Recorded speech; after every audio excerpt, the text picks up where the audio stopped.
The invitation had been sitting on Claire Bennett's refrigerator for 5 weeks, held up by a magnet shaped like a stethoscope. Hartwell High, 20-year reunion. She had walked past it every morning before, her night shifts and every evening when she came home, still carrying the specific exhaustion that only cardiac nurses understand, the kind that lives not just in your body but somewhere behind your eyes, in the place where you store every face you've fought to keep alive. She had looked at that invitation. The way you look at something you know is going to cost you something, and you haven't yet decided if you can afford it.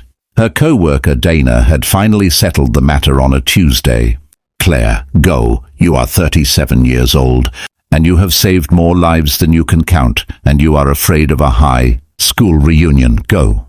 So she ironed her dress, navy blue, simple, the kind of dress she'd learned to wear in spaces where she'd been taught not to take up too much room, and she went. She smelled the event before she saw it. Expensive flowers, catered food, the specific warmth of a hotel ballroom that has been decorated by a committee with a budget and opinions. The Hartwell Grand's main ballroom had been transformed, round tables in ivory linen, centerpieces that cost more than Claire's grocery budget, a DJ setting up near a small stage, and everywhere the strange electricity of people trying to simultaneously become who they used to be and prove they weren't anymore. Name tags with yearbook photos. That particular cruelty. Claire found hers, peeled it, pressed it to her dress, and had taken exactly 11 steps into the room when she heard her name. Claire. Not warm, not a greeting. The way you say a name when you're filing something away. Stephanie Cross materialized from the crowd the way she always had, perfectly assembled, champagne in hand, smile calibrated for public consumption. 20 years had treated her, the way they treat women who work at being treated well. She looked expensive and deliberate and exactly like herself. They had grown up 3 houses apart. Their mothers had once been close. It was the particular geography of small-town life that binds people who would never have chosen each other. And 20 years and 100 miles of distance hadn't changed the fundamental architecture of what they were to each other. Stephanie looked her over. That specific scan, top to bottom, that women who grew up with power learn early and never unlearn. You look exactly the same, she said. The compliment that isn't. Thank you, Claire said, as if it were one. Stephanie stepped slightly closer, dropping her voice to the register she had always used when she wanted to remind you of your position without leaving evidence. I'm on the organizing committee, so I need tonight to go smoothly. We have real guests here. Walter Hurst is sponsoring the event. He's very important, so just a small, tight smile. Don't embarrass me, okay? Claire looked at her for one long, steady moment.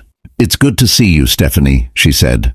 She found a seat near the edge of the room and let the evening move around her. There was something both painful and quietly funny about reunions. The way they collapsed time. The way the old hierarchies flickered back to life like muscle memory. The way people who had been cruel at 17 moved through rooms at 37, with no apparent awareness that the statute of limitations on high school behavior had expired a long time ago. Claire watched it all with the detached patience of someone who spent her professional life in genuine emergencies.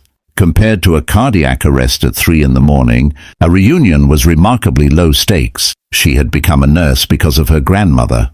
Margaret Bennett had died at 62 in a hospital corridor in a city that was short-staffed and moving slowly, and Claire at 16 had stood in that hallway holding a paper cup of cold coffee and made a decision, so clean and absolute that it never required revisiting. She would not let that happen.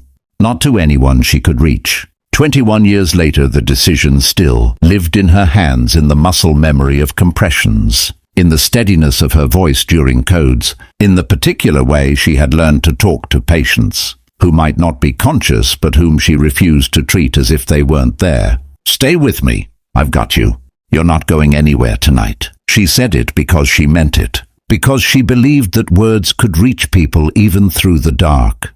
She did not know, sitting near the edge of that ballroom with a glass of sparkling water, that she had said those exact words to a man who was now 40 feet away from her.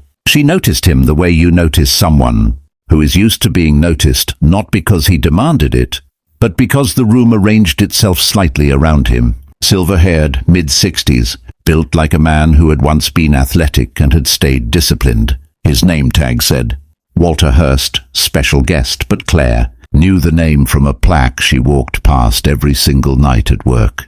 The Walter Hurst Cardiac Care Wing, Mercy General Hospital. He was looking at her.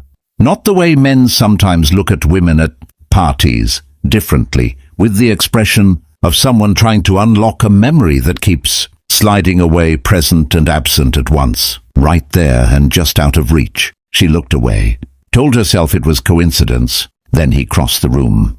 I'm sorry to interrupt. Direct, no preamble. I'm Walter Hurst. Claire Bennett. I work at Mercy General, actually. Your wing. He went very still. Cardiac unit. Nights.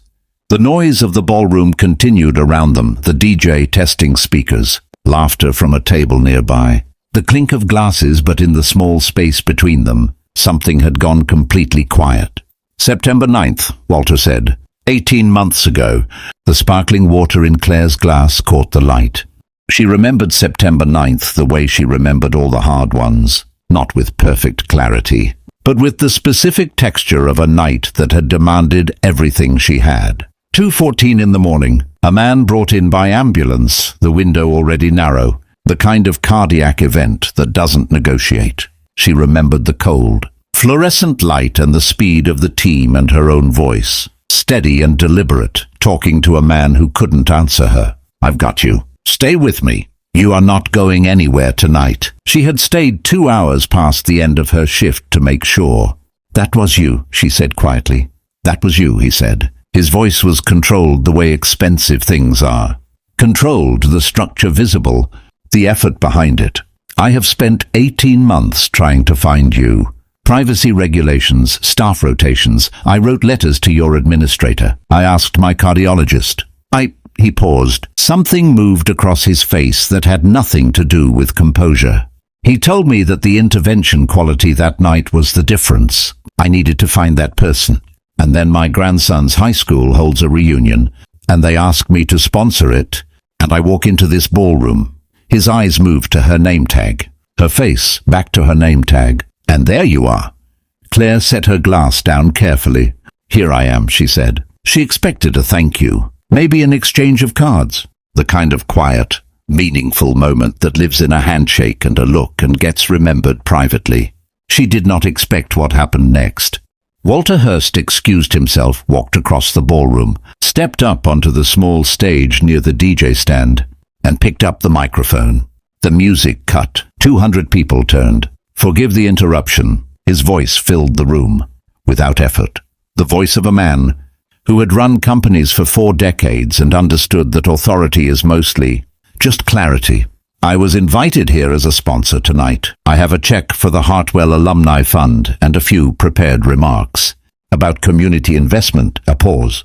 I'm going to set those aside for a moment. The room waited. 18 months ago I had a heart attack. My cardiologist later told me the survival odds were somewhere around 1 in 5. Given the severity and the hour, he let that number sit. I am standing here. I attended my granddaughter's first recital last month. I watched the sun come up this morning from my back porch with a cup of coffee. I exist in all the ordinary, irreplaceable ways that a person exists because of someone in this room. Every head turned, the movement rippling through the ballroom like something physical. Her name is Claire Bennett. She was your classmate. And on the worst night of my life, she was the most certain person I had ever encountered. She talked to me through the whole thing.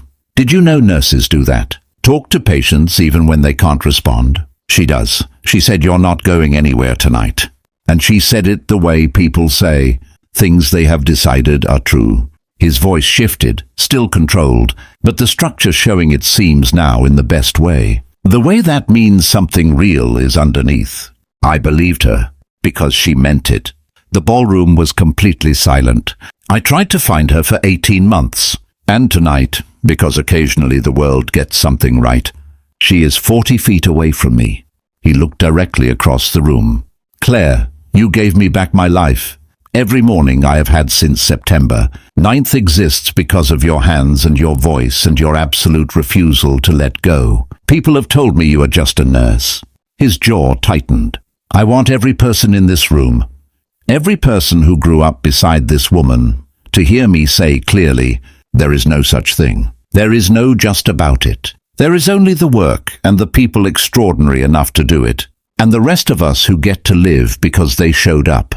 If you have ever been told that what you do doesn't matter, if anyone has ever put the word just in front of your life's work, don't you dare leave this story before the last line. Stay, because this ending is for you. And if this channel has ever given you something worth feeling, subscribe right now and stay with us.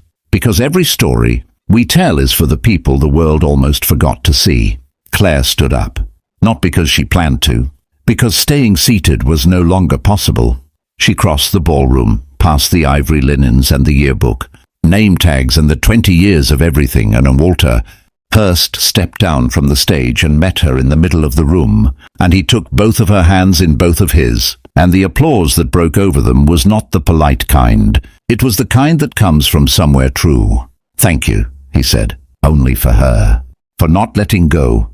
I never let go, she said. That's the job. He shook his head, slow, certain. No, Claire, that's who you are. Stephanie found her near the exit an hour later. She was alone, champagne untouched, and she looked like someone who had just watched a story she thought she knew turn out to be completely different. I owe you an apology, she said. No preamble, no performance. Just the sentence, plain and overdue. Not just for tonight, for a lot of nights. Claire looked at her, at the woman who had spent 20 years making her feel like a footnote. Okay, Claire said. Not it's fine. Not don't worry about it. Just okay, because some apologies deserve to be received without being immediately dissolved. Stephanie nodded. Something in her face settled, not into peace exactly, but into the beginning of it. She drove home with the windows cracked, the November air cold and clean, the city lights smearing past in the dark. Her phone buzzed at a stoplight. An unknown number. Claire!